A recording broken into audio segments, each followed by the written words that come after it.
ng Panginoon, isang mapagpalang araw po ng linggo sa inyong lahat para sa ating pagkikipag-ugnayan at pagkikipag-aral. Nakasama kami sa ating Bible study online sa platform po ng YouTube at ganoon din po sa Facebook. Purihin po ang Panginoon. Hallelujah. Ang ating pong pag-uusapan sa araw po ito, araw po ng linggo, October 24, tayo po ay pag-aralan natin tungkol po doon sa patungkol po sa cooperation through concern. Pagkakaisa dahil sa pagmamalasakit. Pagkakaisa dahil may malasakit sa bawat isa. Purihin po ang Panginoon. Basahin po natin ang ating teksto sa aklat po ng Lucas, chapter 5, verse 17 to 20 po ang ating teksto tungkol sa ating paksa, cooperation through concern. Purihin po ang Panginoon. Basahin ko na po. Sa mga wala pong Bible, sumunod na lamang po. Sabi po sa 17, minsang nagtuturo si Jesus, naroon din ang mga Pariseo at mga tagapagturo ng kautusan na mula sa mga bayan ng Galilea at Judea at sa Jerusalem. At sumasa kanya ang kapangyarihan ng Panginoon upang magpagaling ng mga may sakit. Verse 18, may dumating na ilang tao, dala ang isang paralitikong nasa higaan. Nagpipilit silang makapasok sa bahay upang mailagay sa harapan ni Jesus ang may sakit. 19. Subalit wala silang maraanan dahil sa dami ng tao. Kaya't umakyat sila sa bubungan at binutas iyon. Saka inihugos sa harapan ni Jesus ang paralitikong nasa higaan. Nang makita ni Jesus kung gaano kalaki ang kanilang pananalig, sinabi niya sa paralitiko, kaibigan, pinatatawad ka na sa iyong mga kasalanan. Purihin po ang Panginoon. Tayo po'y manalangin. Banal at dakilang Diyos na makapangyarihan sa lahat, muli nga po, Panginoon, natunghayan namin ang iyong salita na magbibigay sa amin ng karagdagang kaalaman patungkol po sa mga nais mo na aming sundin sa buhay na namin ito, Panginoon. Dalangin namin, Panginoon, na samahan niyo po kami ng iyong Santo Espiritu at ganap naming maunawaan ang mga salita mo sapagkat tunay nga po, Panginoon, kung wala po ang gabay ng Santo Espiritu, ay kulang po ang aming kaalaman, kulang po ang aming maaabot na karunungan para maunawaan at malaman namin ang iyong panukala, ang iyong layunin at ang iyong kalooban. Lord, muli po nga Panginoon, tinataas ko po sa iyo ang lahat po ng nanonood na abot ng gawain ito. Patuloy mo nga po silang ingatan, patuloy mo silang hawakan. Ganon din po ang iyong Milarpis family sa pangunguna po ni Nanay Belia Milarpis at ang kanyang mga anak at mga apo, mga manugang, ganon din po ng kanilang mga kaanak. Dalangin ko, O Diyos, na samahan niyo po kami ng iyong Santo Espiritu at ikaw lamang, Panginoon, ang siyang aming itatanghal sa aming kalagitnaan. Ikaw lamang ang aming pupurihin, aming sasambahin. Ito po ang sama namin dalangin sa pangalan ng aming Panginoong Jesucristo. Amen. Hallelujah. Kaya nga po doon, makikita po natin sa kwento, ano po ay meron pong mayroong karamdamang paralitiko. Ang ibig sabihin nito ay hindi siya makalalakad. At dahil nga po nabalitaan nila na ang Panginoong Jesucristo ay nasa kanilang lugar, ay nagtulong-tulong po yung kanyang mga kaibigan. Basahin po natin ang aking introduction. Ang mga kaibigan ng isang paralitiko ay may malakas na pananampalataya na mapagagaling siya ni Jesus. Na makikita sa kanilang pagpupunyaging iharap siya kay Jesus. Tayo man ay dapat na maniwalang kayang tagpuin ni Hesukristo ang mga pangangailangan ng ating mga kakilala at samantalahin ang bawat pagkakataon na dalhin sila kay Jesus. Ang Espiritu ng Diyos ang magbubukas ng mga gayong pagkakataon kung ninanais nating dalhin ang iba kay Hesukristo. Dapat alalahanin ng mga mananampalataya na alam at pinapahalagahan ng Diyos ang kanilang bawat iniisip, ninanais at hinihinagap. Purihin po ang Panginoon. Hallelujah. Alam na po ng Diyos yung ating mga nasa isip, nasa mga layunin natin. Kaya nga po andoon ang Diyos na nahanda at naghihintay ng mga lalapit sa Kanya at hihingi ng kagalingan. Purihin po ang Panginoon. Hallelujah. Dahil po sabi po sa ating pinag-uusapan, cooperation through concern. Kaya ka nakikipag-isa o nakikipagtulungan, cooperation, dahil meron kang malasakit. Kaya po napaka-importante kasi nung nakaraan, napag-usapan po natin. Kaya po ako gumaganap ng ganitong gawain through this platform ay dahil sa malasakit sa kapwa. Hindi po ba? Ang gusto ko ay ang lahat ng naabot ng gawain ito ay makaalam tungkol sa Biblia, tungkol sa kaligtasan, at tungkol din sa kahatulan ng Diyos na darating sa dulo ng sanlibutan. Purihin po ang Panginoon. Kaya nga po dito, dahil may concern, nagkaroon ng cooperation. Amen? Kasi pansinin niyo po, yung mga bumuhat po sa paralitiko, hindi po mga kaanak. Hindi po kaanak. Kundi ito po ay mga kaibigan, kakilala nung paralitiko. Na nagkaisa silang binuhat yung paralitiko madala sa ating Panginoong Hesukristo. Dahil, una, nangingibabaw doon yung pananampalataya. Alam nila na ang lahat ng pupunta sa harapan ng ating Panginoong Hesukristo ay magkakaroon ng kagalingan. Number 1 po yun. Meron andoon sa mga nagbuhat yung pananampalataya sa ating Panginoong Hesukristo. Amen? Kaya nga lang po, ay merong sa dami ng tao ay hindi nila maisisingit. Sana kung yung paralitiko ay naglalakad, pwede siya doon sa karamihan ng tao at makakasingit at makalalapit sa ating Panginoon. Pero siya ay dinadala, hindi ibig sabihin nun, ang involved doon ay yung 4 na nagbubuhat, panglima yung may sakiramdaman, ay malaking space para doon sa napakaraming tao para mailapit sa Panginoon. Kasi po, nakikita po natin sa kanilang cooperation ay tulong-tulong sila sa pagbuhat sa mayroong pasyente. Nakikita po natin, una, may pananampalataya. Pangalawa, mayroong cooperation. Doon po sa cooperation, naipakita nila sa pamamagitan ng kanilang pagkikipag-isa sa pag-iisa po nila ay nagkaroon ng pagtutulong-tulong sa pagbuhat. Naalala ko po sa kalagayan po natin ngayon.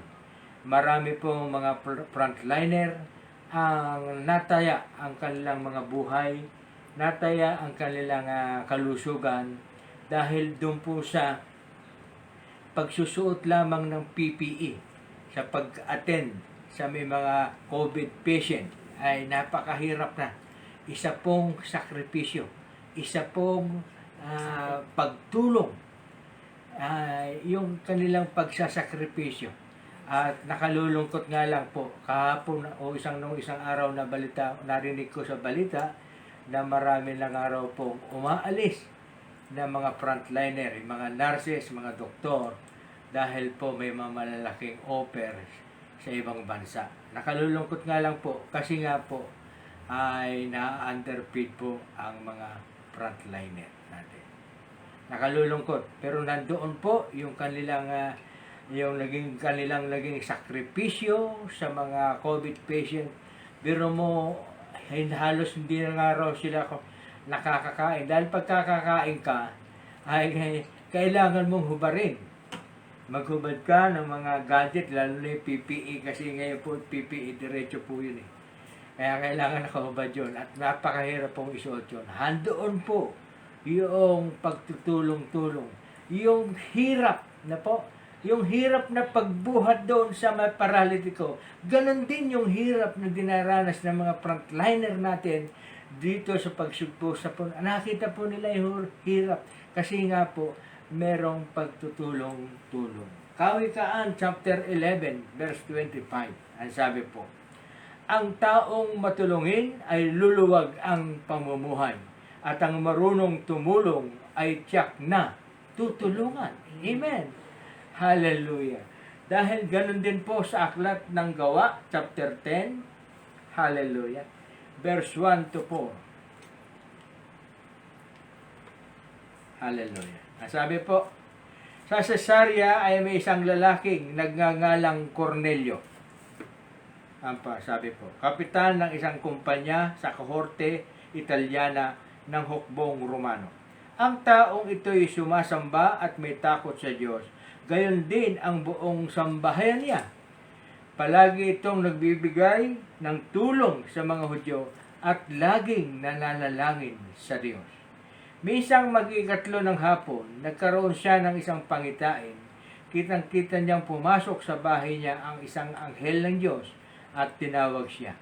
Siya tumingin at takot na sumagot. Ano po yun, Ginoo? Sinabi sa kanya ng anghel, kinalugdan ng Diyos ang iyong mga dalangin at ang ginagawa mong pagtulong. You see? Doon po sa pagtulong. Minsan,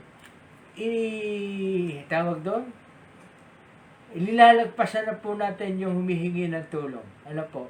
Pero meron palang magagawa po tayo. Kung wala po tayo may bibigay na physical at physical na tulong, meron naman din po palang spiritual na tulong. Katulad po nung binasa ko kay Cornelio. Siya po ay mapanalanginin. Sa kanyang ginagawa ay nananalangin siya sa kanyang pagtulong. Kaya nga po, naandoon yung malasakit sa pamamagitan, kooperasyon sa pamamagitan ng malasakit. Ganon din po sa aklat na sa Gawa chapter 20. Umpisahan po natin sa 33 ang pagbasa. Hallelujah. Hindi ko hinangad ang pilak, ginto o pananamit di naman. Alam ninyong nagbanat ako ng buto upang kumita ng ikabubuhay naming magkakasama. Si Pablo na po ang sumulat nito. Sa lahat ng pagkakataon, ipinakita ko sa inyo na sa pamamagitan ng ganitong pagpapagal ay dapat ninyong tulungan ang mahihirap. Alalahanin ang mga salita ng Panginoong Jesus.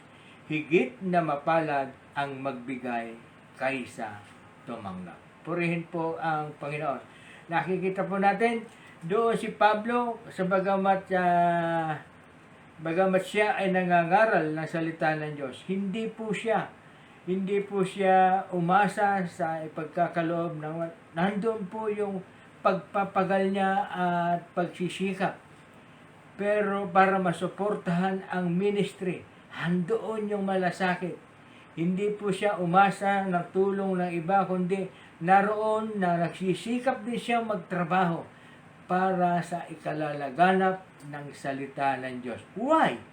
Because nga meron po concern, may malasakit po siya. Kaya nga po sa kanyang pagpapagal, cooperation po yun para po sa ikalalaganap ng salita ng Diyos. Number 2, effort to seek attention. Nakikita po natin sa ating binasa, yung pong nagpipilit. Subalit wala silang maraanan dahil sa dami ng tao. Kaya umakyat sila, ulit po, sa 18. May dumating na ilang tao mula ng ilang tao, dala ang isang paralitikong nasa higaan. Nagpipilit silang makapasok. Nagpipilit silang makapasok sa bahay upang mailagay sa harapan ng Panginoong Hesukristo. Dahil po, yung makikita po natin yung effort to seek attention. Meron pong effort, meron pong pagsisikap yung kasama ng paralitiko na kailangang mailapit nila yung kanilang dalang pasyente sa Panginoong Hesukristo. Kailangan, meron pong effort, meron pong pagsisikap.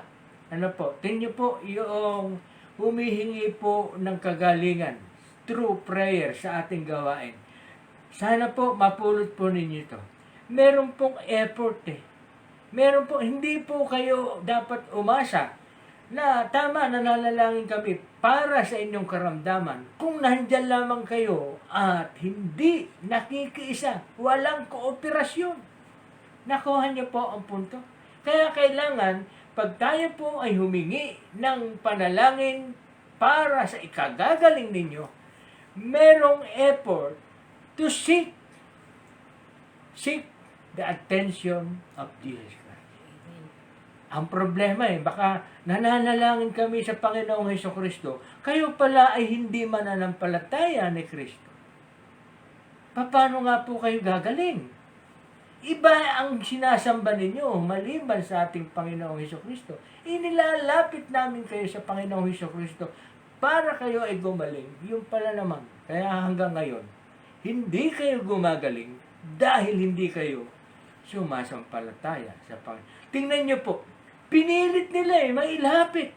Why? Kailangan nila ng face-to-face sa Panginoong Hesukristo. Amen? Merong pong effort, may pagsisikap. Ang karamihan, wala na pong ginagawang pagsisikap. Deuteronomy chapter 4:29. Basahin po natin. 4:29. Hallelujah. Magkagayunman, masusumpungan ninyong muli si Yahweh kung siya'y buong sikap at taimtim ninyong hahanapin.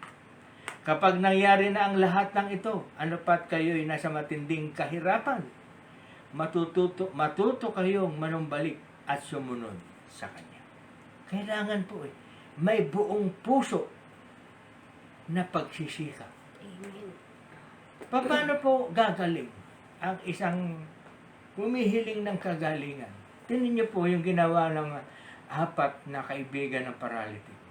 Meron silang effort. Meron yung pagsigasig na mailapit yung kanilang pasyente sa Panginoon. Unang-una, sabi ko sa inyo, ginagawa nila yun dahil sila ay may pananampalataya na ang Panginoong Hesukristo.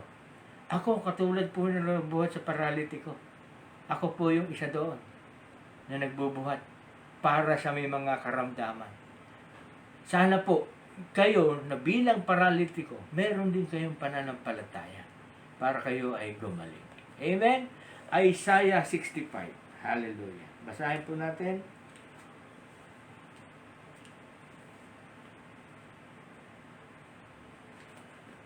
Isaiah 65 verse 1. Sinabi ni Yahweh, ako'y nahandang ang bayan ko'y dinggin. Amen? Ngunit ayaw nilang tumawag sa akin. Hallelujah. Sinabi ko pa, Ngunit ayaw nilang tumawag sa akin. Naririto ako't laging naghihintay na sila'y tanggapin. Ngunit ayaw nilang lumapit sa akin. Tingnan po yung 4 na nagbuhat. Handon yung pagpipilit nilang lumapit Mailapit yung kanilang pasyente. Kailangan po. Doon po nakikita ang pananampalataya. Meron kang ginagawa. Hindi po tayo huwantaman na andyan yung bayabas na hinog na. o prutas na hinog na, nakanganga na lang, iintayin na lang malaglag. Dumating ang ibon, dinagit ang ibon yung prutas na unang. Amen!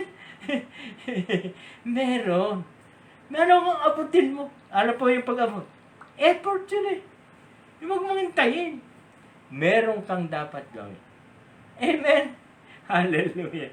Kaya nga po doon sa 61 eh. Sabi po, ngunit ako'y nahandang ang bayan ko'y dinggin. Ngunit ayaw nilang tumawag sa akin. Naririto ako at laging naghihintay na sila'y tanggapin. Amen? May effort. Lumapit po tayo sa Panginoon. Letter C. Effort to find His ways. Ano po doon? Meron doon sa 19. Subalit wala silang maraanan dahil sa dami ng tao. Kaya't umakyat sila sa bubungan at binutas iyon. Merong pamamaraan.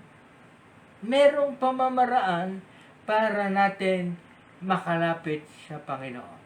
Ano po ang pamamaraan na alam ninyo para makalapit tayo sa Panginoon? Devotion. Marami sa atin hindi na nakapagde-devotion. Hindi na nakapapanalangin. Number 2, reading His Word, yung Bible. Kailan po kayo huling nagbasa ng Biblia? Number 3, dadagdagan ko pa? Huwag na kaya. Marami pong kaparaanan para tayo makalapit sa Panginoon. Tingnan niyo po yung effort. Binutas nila yung bubong para maihugpong yung kanilang pasyente, mailapit sa Panginoon. Makikita niyo po yung willingness ng isang tao na makarating sa Panginoon. Yung pong pagtulong sa kapwa, isa rin pong kaparaanan. Isa pong kaparaanan. Isa pong effort. Isang pamamaraan para makalapit tayo sa Diyos. Marami ngayon nagiging makasarili. Nakalimutan na yung kapwa. Sabi ko nga sa inyo nung nakaraang aral natin, kaya po namin ginagawa ito. Kaya po kami nalalangin sa iba kapwa. Why? Meron pong malasakit. Meron pong concern. Yun po ang hinahanap ng Diyos natin. Yun ang pamamaraan. Katulad ng ginagawa namin ng mag-asawa. Yun po ang pamamaraan namin para kami makalapit sa Panginoon. Hindi po kami magbubutas ng bubong. Ang bubutasin namin, yung nakatago, simentado yung damdamin, bubutasin namin yan para ang Panginoon ay makapasok sa inyong diwa at puso. Yun po. Sana po lahat na nakaabot ng gawain to. Nabutas na namin yung pader na ginawa ninyo na malalayo sa Diyos. Bubutasin namin yung pader na yan para kayo ay mailapit namin sa Panginoon. Napaka-importante po kasi. Ay, bakit po kailangan lumapit? Ano po, may pananam. Yung iba po, kartera, may pananampalataya naman ako. Hindi na ako kailangan pumunta ng church. Marami. Your ways are not my way. Neither your thoughts, my thoughts. Sabi ng Panginoon. Akala ninyo, yung isip ninyo, okay na. Hindi pala yun ang kalooban ng Diyos. Huwag po natin pairalin yun. Pairalin natin yung ating kababaang loob. Sundin po natin. Magkaroon po tayo ng effort to find ways. Maabot natin ang Panginoon. Article 1 yung po, cooperation. Article 2 ay concern. Ang sabi po, yung concern ay malasakit. Sabi po sa Pilipos chapter 2 verse 4, ipagmalasakit ninyo ang kapakanan ng iba, hindi lamang ng sa inyong sarili. Amen? Ang sabi po din sa Pilipos, chapter 2, 19 to 22, ang sabi po, umaasa ako sa Panginoong Hesus na makapupunta ako diyan. Mapapapunta ko agad diyan si Timoteo para mapanatag ang loob ko matapos malaman sa kanya ang inyong kalagayan. Sabi po ni Pablo to, wala nang hihigit sa kanya sa pagkikisa sa aking damdamin at pagmamalasakit sa inyong kapakanan. Sapagkat walang sinisikap ang iba kundi ang sariling kapakanan, hindi ang ukol kay Kristo. Purihin po ang Panginoon. Hallelujah. Hanggang 22 po na babasahin natin. Kaya, sabi po, kayo na rin ang nakaalam ng katapatan ni Timoteo. Tinulungan niya ako sa aking paglilingkod para sa mabuting balita tungkol sa pagtulong ng isang anak sa kanyang ama. Kaya binabalak kong siya ay papuntihan dyan pagkatapos kong matiyak ang magiging kalagayan ko rin.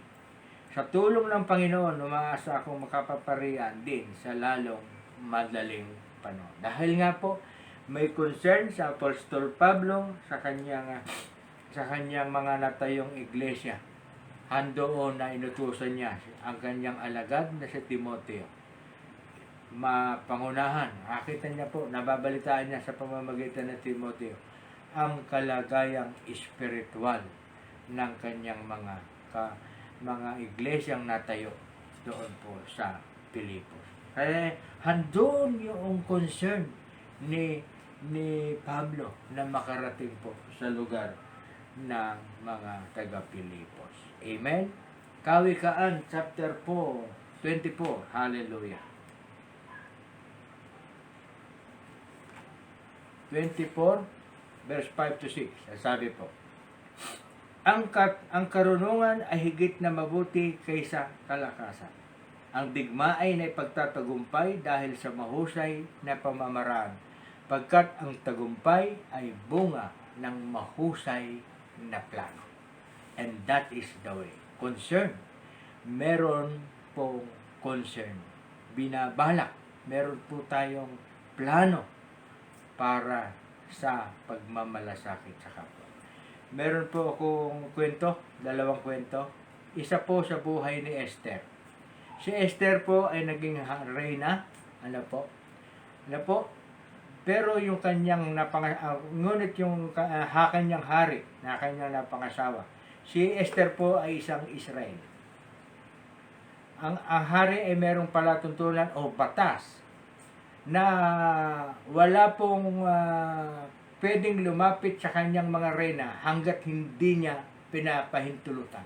Yun po yung batas.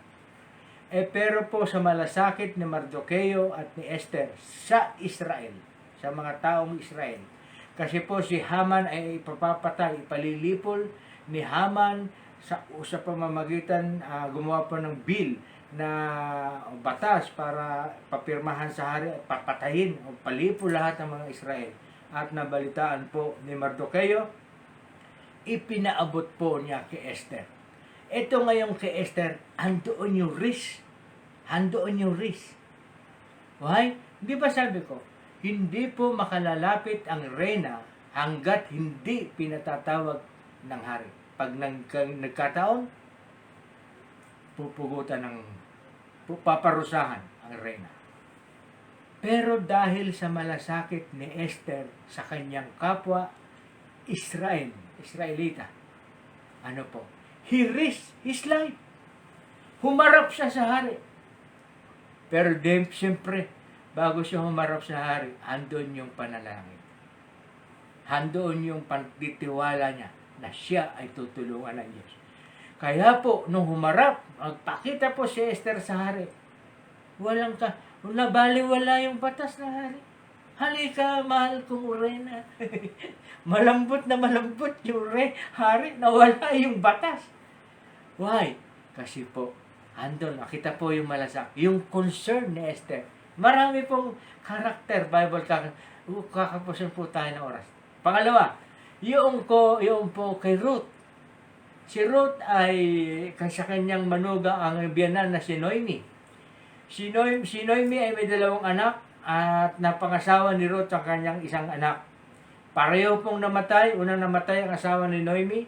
Namatay din yung 2 niyang anak na lalaki na asawa nga si Ruth ang isa. Ano po ang sabi ni Noemi? Bumalik ka na sa inyong bayan. Bata ka pa, nakakapangasawa ka pa. Ano po? Ano po ang sabi ni Noemi? Basahin ko, mahaba kasi kwento. Kaya dapat kong basahin. Hallelujah. Sabi po ni Noemi. Sa book of sa Phoenix. Sa aklat po ni Ruth. Ang sabi po sa lumang tipan. Sinabi ni Noemi kay Ruth, ang bilas mo'y, si Noemi ang bilas mo'y, kasi pareho pong namatay yung anak ni Noemi. Ang bilas mo'y nagbalik na sa kanyang bayan at sa kanyang mga Diyos. Umuwi ka na rin. Tumugon si Ruth. Tingnan niyo po. Wag na ninyong hilingin, iwan ko kayo. Hayaan na ninyo akong sumama sa inyo. Saan man kayo pumaroon, doon ako paroroon. Kung saan kayo tumira, doon din ako titira. Ang inyong bayan ang aking magiging bayan, ang inyong Diyos ang aking magiging Diyos. Kasi nga po si Ruth ay hindi po mananampalataya sa ating Diyos. Kaya nga po sabi niya, pero si Noemi ay isang Israel, kaya nga po sabi niya, tatanggapin ko ang inyong Diyos. Kung saan kayo mamamatay, doon ako mamamatay. Doon ako malilibing. Gawaran ako ni Yahweh ng pinakamabigat na hatol kung tulutang kong magkalayo tayo, maliban na lamang kung paglayuin tayo ng kamatayan. You see, bakit po hindi iniwan ni Ruth ang kanyang biyanang si Noemi? May edad na. Byuda. Total, wala naman din lang akong asawa, sabi ni Ruth. At ako'y libre na rin. Tutulungan ko na lamang ang aking biyanan. Handon po yung concern. Malasakit. Alam niya na yung matandang si Noemi kailangan ng kaagapay. At dahil doon, napagpala po si Ruth. Napangasawa niya po si Boaz. At si Boaz ang naging tatay ni Jesse na naging tatay ni Haring David at pinagmulan ng angkan ng ating Panginoong Hesus. Tingnan niyo po yung pagpapala. Kaya nga po dun sa binasa nating kawikaan, ang matulungin ay magkakaroon ng pagpapala. Yung po yung concern. Hallelujah. Merong malasakit. Yung mga taong bumuhat sa paralitiko, handon po yung concern nila sa kanilang kapwa. Sa kanyang kapwa. Handon po yung paghihirap nila. Handon po yung pakikiisa nila. Cooperation dahil sa kanilang malasakit. And Article 3, healing through forgiveness of sins. Nasabi po doon sa 20, nang makita ni Jesus kung gaano kanila kalaki ang kanilang pananalig, sinabi niya sa paralitiko, kaibigan, pinatatawad ka na sa inyong mga kasalanan. Hindi ko na po ganong elaborate po ang Article 3 na pag-aralan na po natin ito. Kasi nga po, ang pagkakasakit ay dulot ng kasalanan o dulot ng diablo, gawa ng diablo. Pero dito, makikita po natin, sinabi ng Panginoon na ikaw ay gagaling. Nakita niya ang kanyang pananampalataya. Kaya sabi niya, pinatatawad ka na sa iyong mga kasalanan. Ibig sabihin nun, pag napatawad na ang kanyang kasalanan, ang kagalingan ay kanya nang matatanggap. Amen? Kaya nga po, healing through forgiveness of sins. Hallelujah. Conclusion. Tayo po, nakita niyo po yung ating pinag-uusapan, yung cooperation through concern. ang pagtutulungan, pagkakaisa dahil mayroon tayong malasakit. Ano po? Purihin po ang Panginoon. Tayo po, basahin po natin yung ating conclusion. Hallelujah. Ang pagkakaisang mula sa Espiritu ay hindi maaaring likhain ng sinuman. Iyon ay narito na para sa mga naniniwala sa katotohanan at tumanggap kay Hesus Kristo tulad ng ipinahayag ng mga apostol. Hallelujah. Ngayon ay kinakailangan ng panatilihin ng mga mananampalataya ang pagkakaisang iyon. Pagkakaisang, cooperation. Hindi sa pamamagitan ng mga pagsisikap o samahang pangtao, kundi sa pamamagitan ng pamumuhay ng nararapat sa mga tinawag ng Diyos. Ang pagkakaisang espiritual ay nanatili sa pamamagitan ng pagtatapat sa katotohanan at sa pamamagitan ng patuloy na pagsunod sa gabay ng Espiritu Santo. At ito'y hindi matatamo sa pamamagitan ng laman. Mahalaga sa pananampalataya at pagkakaisa ng Kristiyano ay ang pagpapahayag ng may isa lamang Panginoon. Ang ibig sabihin ng may isa lamang Panginoon ay ang gawaing pagtubos ni Hesukristo ay ganap at sapat at walang ibang tagapagligtas o tagapamagitan na kailangan upang bigyan ng lubos na kaligtasan ang mananampalataya. Ang mananampalataya ay dapat na lumapit sa Diyos sa pamamagitan lamang ng ating Panginoong Hesukristo. Amen? Napaka-importante po yung pakikipag-isa, pakikipagtulungan sa kapwa para tayo ay pagpalain ng Panginoon. Purihin po ang Panginoon. Once again, ako po ay nag-iimbita na do subscribe to my YouTube channel. At kung kayo po ay nanonood sa aking YouTube channel, meron po doong survey, pakisagutan po, ano po sa 3 question, pindutin nyo po yung kasagutan ninyo. Pipindutin na lamang po ninyo para po malaman po ng YouTube yung natatamo ninyo sa pakikinig, kung kayo po ba ay nabibless o kayo po ba ay nasasabik na makapakinig ng salita ng Diyos. Ha? May mga answered prayer, meron din doon. Sa community survey kami. Doon po, pakibuksan po sa YouTube. Doon po sa part po ng community survey. Doon nyo po makikita. Pag pinundot nyo po yun, lalabas po yung question. Pindutin lamang po ang inyong answer. Huwag na po kayo mag-isip. Andun na po yung tanong, kayo po ba ay nabibless sa gawaing ito? Kayo po ba ay may kagalakan na hinihintay yung araw na ito na aming pangangaral? Andun po yung mga question. 3 lamang po yun. Nasa inyo po ang kasagutan. And doon din po sa comment, kung meron po kayong request for prayer, pwede nyo pong i-comment. Ilagay sa comment section ang inyong prayer request. At amin pong tutugunin sa pananalangin. Ilalapit sa ating Panginoon na kasama ng inyong pananampalataya. Amen. Amen. Purihin po ang Panginoon. Tayo pa'y manalangin. Banal na dakilang Diyos na makapangyarihan sa lahat. Tunay nga po, Panginoon, na nakita namin ang isang halimbawa na kung paano kami lalakad bilang isang Kristiyano, kung paano kami susunod sa iyong pamantayan, kung paano kami magiging mabuting Kristiyano na makasunod sa lahat po ng ipinakita mong kagandahang asal sa aming kapwa ay aming magawa. Salamat po, Panginoon, sa pagkakataong ito.